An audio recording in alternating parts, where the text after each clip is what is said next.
Morning, everybody. So, today we're going to talk about money management skills. So, an owner operator, when you compare the differences between an owner operator and a company driver, if you've been watching my videos regularly, you're starting to get an idea that the owner operator is much more complex than a company driver. Now, there are some parallels, and there are some things that a company driver can do that are similar to an owner operator, but not exactly. So when we talk about being smart with money, and we talk about how to leverage money, and leveraging money briefly is borrowing money in order to make more money that you're going to use as a lever. You know, um, company drivers can do similar things. They can borrow money and use that for investment purposes, or even a side hustle. You know, um, there are some things in common, but that I think what you're starting to realize is that an owner operator is a business person. Um, and the level of complexity of running your own small trucking company is probably 10 times more complicated than being a company driver. I know many company drivers who are highly successful.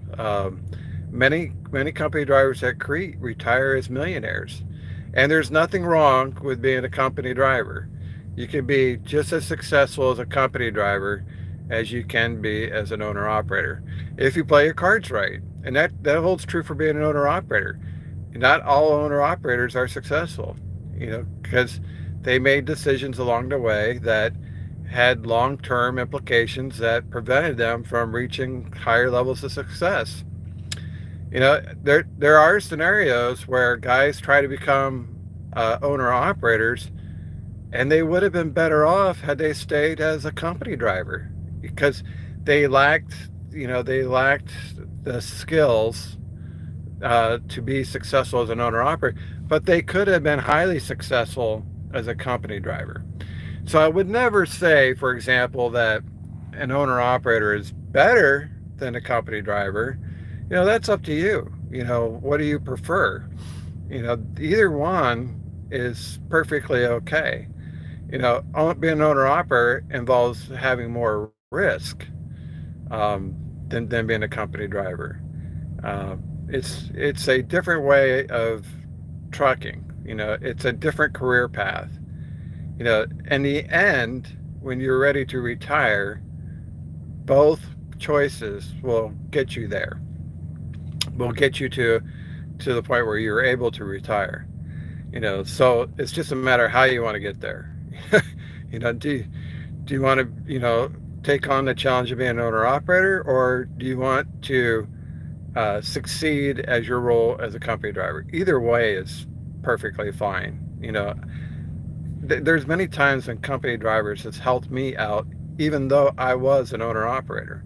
They've given me rides. They helped me, get out of a bad situation with parking and things like that.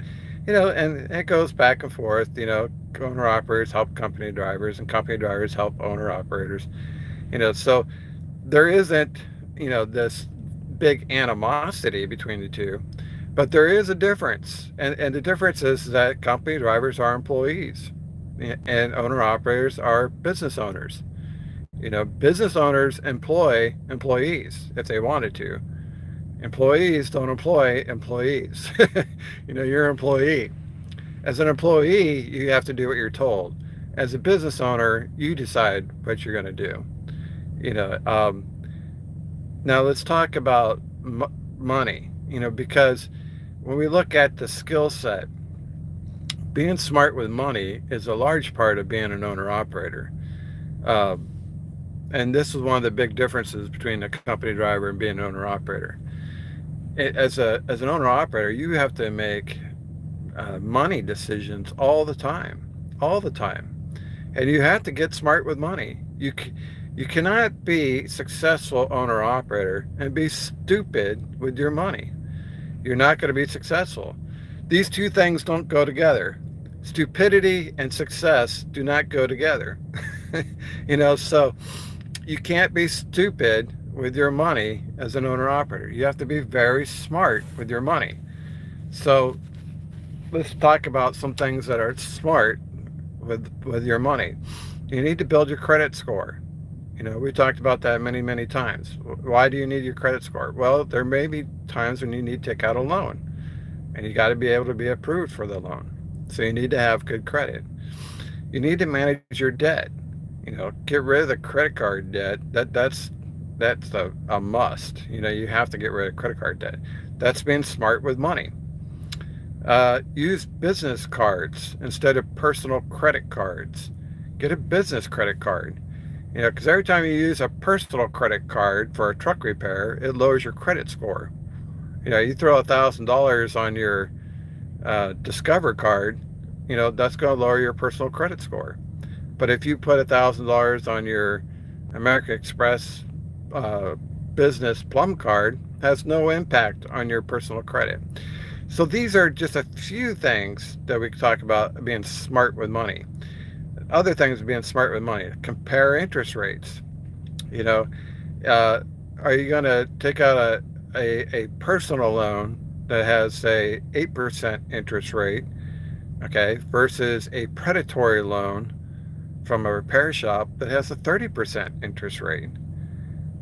Which is smarter? You got to make smart decisions if you want to be successful. Again, you can't be stupid and expect to be successful. So you would take out the personal loan. What would be better? Pull money out of your investment portfolio that's earning 20% return on your investment, or go get a personal loan and pay 10%. Again, you're going to compare these interest rates.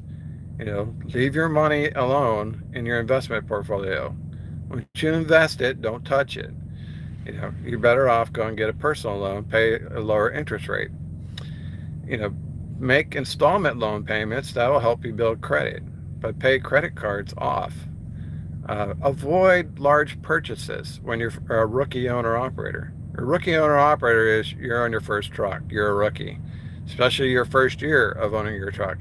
You're like a rookie owner operator with your rookie year. You're a double rookie.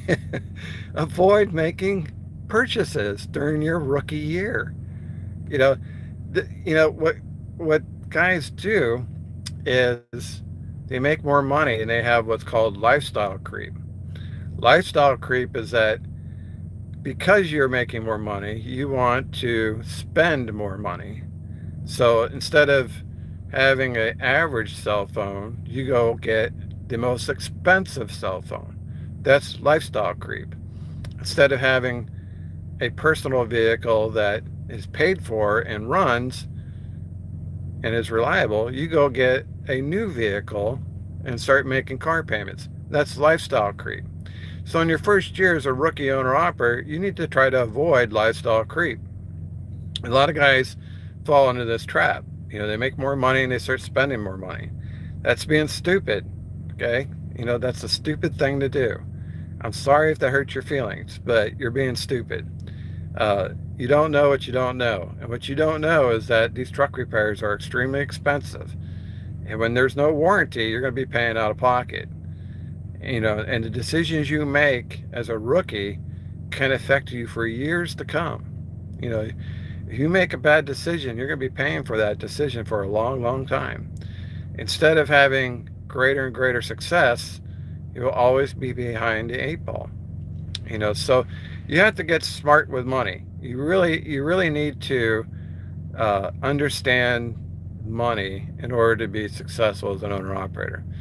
There are things that are considered assets, like real estate. These things go up in value. Real estate over time goes up in value. And if it's a house, you have that tax deduction. Understanding your taxes, being smart with money. Investing in your investment portfolio, that's an asset. It goes up in value. A truck is not an asset. It's a liability.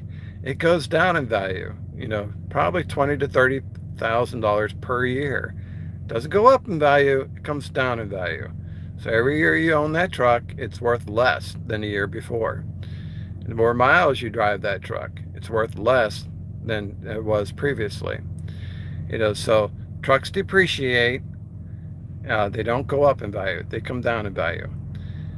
But there are some rare exceptions around supply and demand, but that's a topic for another day. But being smart with money is integral to your long-term success.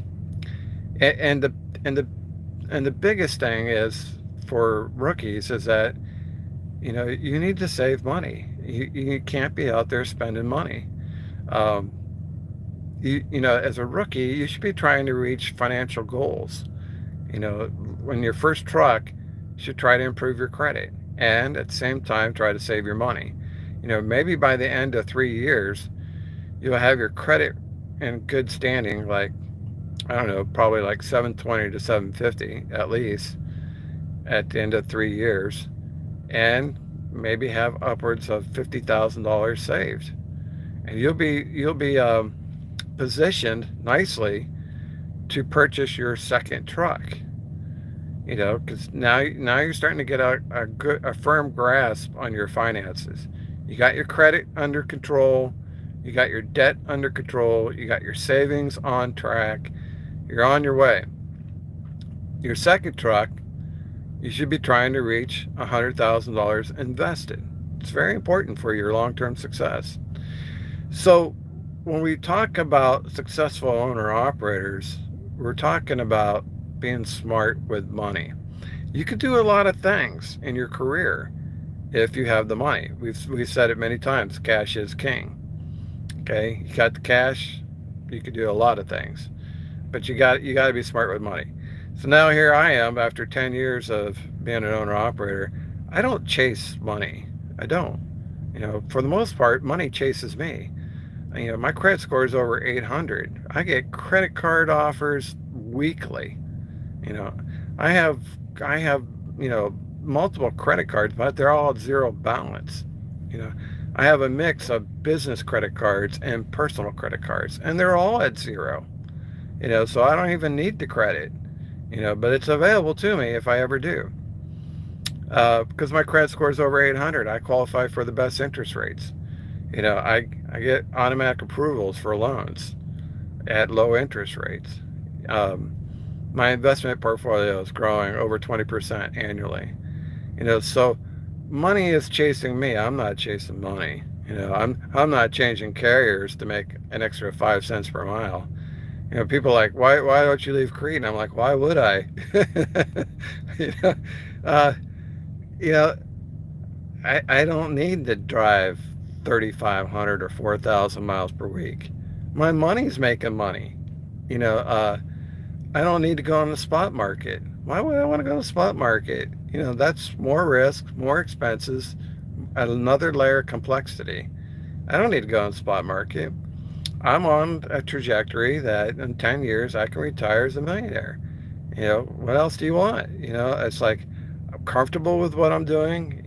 Finances are working for me. I'm not working for the finances. This is ideal.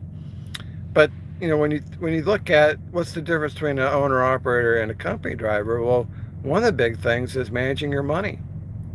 Owner operators have to decide, how much to save, how much money to spend.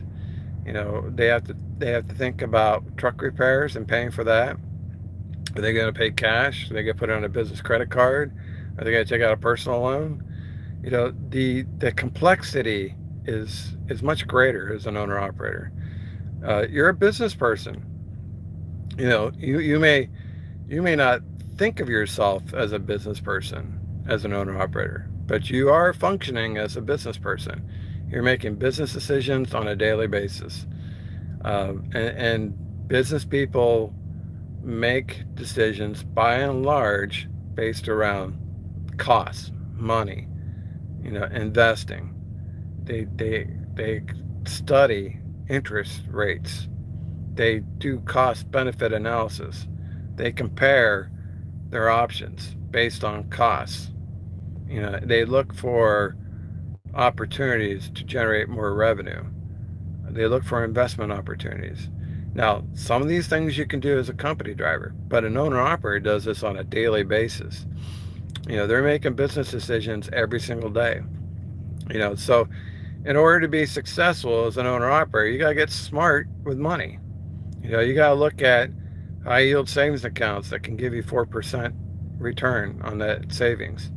You got to look at paying off high interest credit cards that are charging you 18% or more.